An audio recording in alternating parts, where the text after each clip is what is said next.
కోర్టులు మీడియా సమన్వయంతో పనిచేయాలి అంటూ మీడియా కథనాలపై న్యాయమూర్తులు అప్రమత్తతో ఉండాలి. సుప్రీంకోర్టు విశ్రాంతి న్యాయమూర్తి జస్టిస్ కురియన్ జోసెఫ్ కోర్టులు మీడియా పరస్పర సహకారం సమన్వయంతో పనిచేయాలని, జవాబుదారీతనంతో బాధ్యతాయుతమైన పాత్ర పోషించాలని సుప్రీంకోర్టు విశ్రాంతి న్యాయమూర్తి జస్టిస్ కురియన్ జోసెఫ్ పేర్కొన్నారు. విశాఖ బీచ్ రోడ్లోని ఏయూ కన్వెన్షన్ హాల్లో సౌత్ జోన్ 2 2 రోజుల జ్యుడిషియల్ ప్రాంతీయ సదస్సులో ఆదివారం judicial and governance through emerging and future technology, judiciary and media అనే అంశం మీద పలువురు న్యాయమూర్తులు, విశ్రాంతి న్యాయమూర్తులు మాట్లాడారు.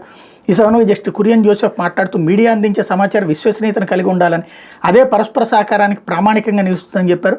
కోర్టు వ్యవహారంలో సమాచార చేరవేతలో మీడియా పాత్ర, తీర్పులు, ఇతర ప్రక్రియలో ఏఐ పాత్ర గురించి వివరించారు. ఏఐ వినియోగంపై విశ్లేషణ చేయాల్సిన అవసరం ఉందన్నారు. తెలంగాణ హైకోర్టు న్యాయమూర్తి మౌష్మి భట్టాచార్య మాట్లాడుతూ జ్యుడిషియరీ విభాగంలో పనిచేసే వారంతా మీడియాపై, అక్కడ జరిగే పరిణామాలపై అవగాహన కలిగి ఉండాలన్నారు. కోర్టు వ్యవహారంలో ఆర్టిఫిషియల్ ఇంటెలిజెన్స్ పాత్రపై మద్రాసు హైకోర్టు న్యాయమూర్తి ఎం సుందరం విశ్లేషించారు. ఏఐ అనేది న్యాయమూర్తులకు సహకారిగా ఉంటుందని, ప్రత్యామ్నాయం కాదని అభిప్రాయపడ్డారు. న్యాయమూర్తులు ఏఐ టెక్నాలజీని తుది ప్రామాణికంగా తీసుకురాదన్నారు. కార్యక్రమంలో ఏపీ హైకోర్టు న్యాయమూర్తి, AP judicial academy president justice Ravinath Telhari, జిల్లా కోర్టు ప్రధాన న్యాయమూర్తి ఆలపాటి గిరిధర్, న్యాయ సేవాధికార సంస్థ కార్యదర్శి ఎంవి శేషమ్మ, సీనియర్ న్యాయమూర్తులు, ఇతర సిబ్బంది పాల్గొన్నారన్నటువంటి వార్తని హైలైట్ చేశారు.